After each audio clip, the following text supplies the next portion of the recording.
दोस्तों, मैं आज आपको अपना YouTube चैनल गुरुवाला स्टडी चैनल में आपका स्वागत है। और मैं आपका अपना दोस्त रिंकू कुमार गौतम। आज मैं आपको लेकर के आया हूँ झील किसे कहते हैं। झील सुना होगा। झील यानी झील का मंडल भी आता था और बहुत सारी झीलें हैं। बुल्लर झील है, चिल्का झील है, बहुत सारी ऐसी झीलें हैं जो झील यानी भारत में भी हैं बहुत सारी और विदेशों में भी झील हैं।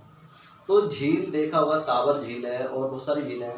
देखिए झीलों में देखा होगा पानी होता है, ठीक है, पानी होता है मगर वो आसानी से सूखता नहीं है और वो कहीं से आता भी नहीं है पानी, ठीक है ना। तो दोस्तों मैं आपको बताऊंगा कि झील में पानी क्यों नहीं सूखता है और वो क्यों बरकरार बना रहता है, ठीक है ना। देखिए झील जो है एक तो होती है प्राकृतिक झील, जो यानी झील जो है अपने हिसाब से ही बनाई जाती हैं, यानी कुछ प्राकृतिक बनी हुई होती हैं और कुछ मानव भी उन्हें बनाते हैं, ठीक है ना। जैसे मानव किसी बांध बनाते हैं, बांध के पीछे उसे झील बोल देते हैं। वो झील बड़ा पानी रोकने के लिए उसे बना लेते हैं, पानी का स्टॉक करने के लिए, ठीक है, उसे भी हम झील कहते हैं। देखिए झील जो है, झील एक ऐसे स्थान पर होती है जहाँ से उसे प्राकृतिक स्रोतों द्वारा यानी प्राकृतिक स्रोतों द्वारा उसे पानी प्राप्त होता रहता है, ठीक है। जैसे हमारी जो है मीठे पानी की झील देखी जाए तो बुल्लर झील जो जम्मू कश्मीर में है, बुल्लर झील वो मीठे पानी के भारत में सबसे बड़ी झील है। मीठे पानी की झील बुल्लर झील। तो वहाँ पर जो है हिमालय पर्वत से जो बर्फ़ पिघलती है वो कहीं ना कहीं वो ऐसे रास्ते से आती रहती है जो हमें दिखाई नहीं देती है और फिर भी उसका पानी बरकरार रहता है। लोग उसका पानी भी यूज करते हैं पीने के लिए, तो वो मीठे पानी की झील कहते हैं। उसे पानी को पी सकते हैं लेकिन उससे कोई नुकसान होने वाला नहीं है। अब देखिए भारत में चिल्का झील है, चिल्का झील उड़ीसा में। तो वो जो झील है वो झील ऐसी झील है जो प्रवाल भित्तियों से बना हुआ है। प्रवाल जो भित्ति होती हैं, मैं बताऊंगा आगे प्रवाल भित्ति होती क्या है, उनसे बना हुआ होता है, ठीक है। तो वो जो झील है वो एक ऐसी झील है जो समुद्र से किसी न किसी रूप से वो झील अपने यानी जो आवश्यकता के लिए पानी होता है उसको प्राप्त करती रहती है। यानी तुम्हें देखने में तो ऐसा लगेगा जो चारों तरफ से ऐसा होता है झील, यानी कहीं से पानी नहीं आता है ऊपर से, लेकिन नीचे नीचे वो झील जो होती हैं वो प्राप्त करती रहती हैं, पानी को प्राप्त करती रहती हैं। अब देखिए ऐसी राजस्थान में झील है, सावर झील है, उससे बहुत बड़ी मात्रा में नमक निकाला जाता है। भारत को जो है बहुत बड़ी मात्रा में नमक निकाला जाता है। जो सावर झील है ये राजस्थान में है, यानी सावर झील है ये राजस्थान में पड़ती है।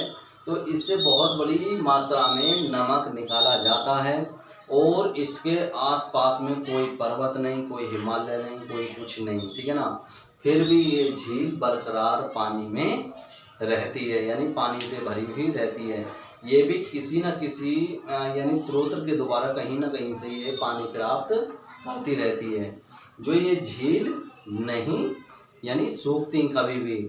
दोस्तों झील जो होती हैं, ये झील जो छोटी झील होती हैं वो यानी 1000 साल में, 500-200 साल में कहीं ना कहीं जो छोटी झील होती हैं वो यानी समाप्त होती रहती हैं। क्यों समाप्त होती हैं कि नीचे से तो उनमें तलछट जो होता है वो जमने के कारण, यानी आंधी आई, आंधी में धूल मिट्टी आने के कारण और उसमें गिरी और वो तलछट जमता रहता है।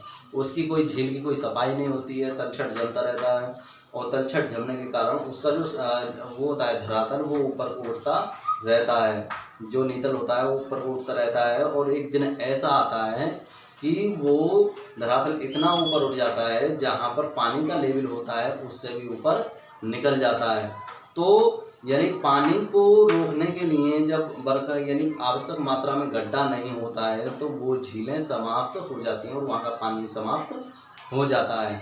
ऐसी झीलों बहुत सारी झीलें हैं यानी जो छोटी झीलें होती हैं, ये छोटी झीलें, ठीक है ना। तो दोस्तों मैंने आपको झीलों के बारे में बताया किस प्रकार से ये रहती हैं। इनका प्राकृतिक कोई ना कोई स्रोत होता है जो कहीं ना कहीं से पानी प्राप्त करती हुई होती हैं। और झील जो है यानी दो प्रकार की होती है, मानव की द्वारा बनाई गई झील और प्राकृतिक के द्वारा बनाई गई झील, ठीक है ना। तो गौपुर झील भी होती है जो नदियों के द्वारा बनाई जाती है। जैसे मान लीजिए एक जब नदियों में पानी कम होता है तो वो इस तरीक़ा से सांप के यानी सांप की तरह इस तरीक़ा से घूमती हुई चलती हैं, ठीक है, इस तरीक़ा से घूमती हुई चलती हैं। और जब इसमें यानी बरसात के मौसम में पानी अधिक आता है तो ये जो झील है ये घूम के ना चल के ये यहाँ टक्कर मारती है, सीधा यहाँ टक्कर मारती है और यहाँ पर अपना रास्ता बना लेती है। और ये जो झील है ये अलग चंदाकार झील गौपुर में इस तरीक़ा से यानी ये झील बन जाती है। तो इसको हम गौपुर झील या चंदाकार अर्धचंदाकार झील भी कहते हैं। तो ये कुछ समय के लिए ही बनती है, ये बरकरार झील नहीं रहती है, यानी ज़्यादा लंबे समय तक नहीं रहती है। जैसे ही आने वाले समय में यानी हर साल ये बनती रहती हैं, आने वाले समय में जैसे ही पानी का जल स्तर होगा कम होगा तो वो इस तरीके की फिर घूम घूम के नदियाँ चलने लगती हैं। तो दोस्तों मैंने आपको झीलों के बारे में बताया है, आपको अच्छी तरीक़े से समझ में आ गया होगा। हमारे चैनल को लाइक करें, सब्सक्राइब करें। थैंक यू, धन्यवाद।